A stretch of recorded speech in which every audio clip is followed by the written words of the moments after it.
Thanks, Andy. And I want to thank the Speaker and the leadership team and the President for their leadership during these last several weeks. I'd say it's good to see you, but I mean, honestly, I'd rather be in Texas. But I'm happy to be here today with these guys. No one disputes one obvious fact. It is Democrats who have chosen not to fund government.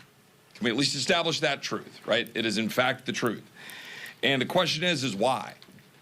And you saw it on Saturday. It was basically for a political rally for cover for Chuck Schumer, who's in his own political battle in New York. That's the truth. And the irony of this is this No Kings rally. What are we actually talking about? I mean, it wasn't President Trump, but Democrats who tried to make us take a shot or lose our job. It wasn't President Trump, but Democrats who were burning our cities to the ground in 2020 and attacking police officers. It wasn't President Trump, but it was Democrats who want to push boys into girls' locker rooms, who want to force surgeries upon children. It wasn't President Trump, but Democrats who pushed fraudulent mail-in ballots in 2020 and left the elections in question. And then when Americans dared to question that stuff, they sought to jail the American people. They weaponized the government against the American people. And now they want to turn around and say they're going to have a No Kings rally? This is the dying breaths of a bankrupt party, in my humble opinion. All too happy to shut down the government and then have a Chicago teacher walk around with this symbol against her neck. Somebody tell me how that's appropriate. Where are the Democrats that are crying out about how horrific that was? And by the way, where are the Democrats who are calling out the Attorney General in Virginia for calling on the death of children of a political opponent? Where is Abigail Spanberger, one of our former colleagues running for governor of Virginia? Do they not have the courage to call out fellow Democrats for that absurdity? The truth is we have a president. We don't have a king. We have a president who loves our country, who rightly said yesterday that he's working his ass off to make this country great. He is correct.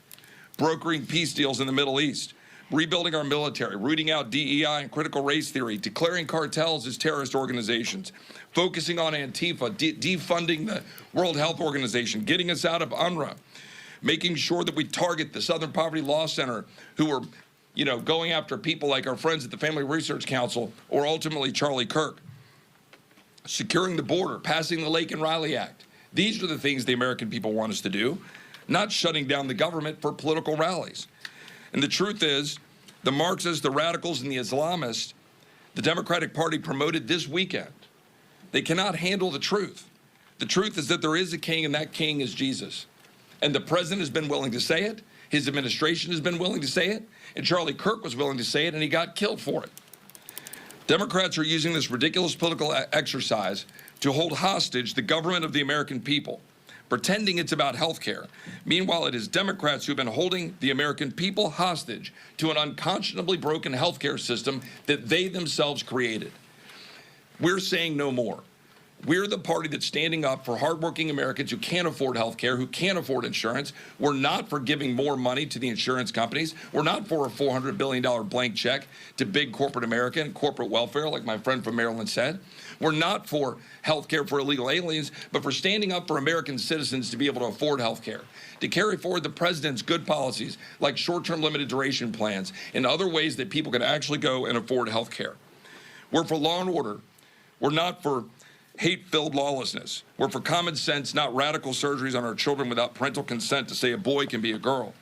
We're for a message of hope, hope born in the freedom of those who fought to give it to us through their blood and also through the blood of our Savior, Jesus Christ.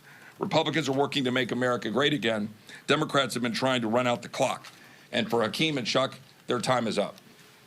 Let's turn it over to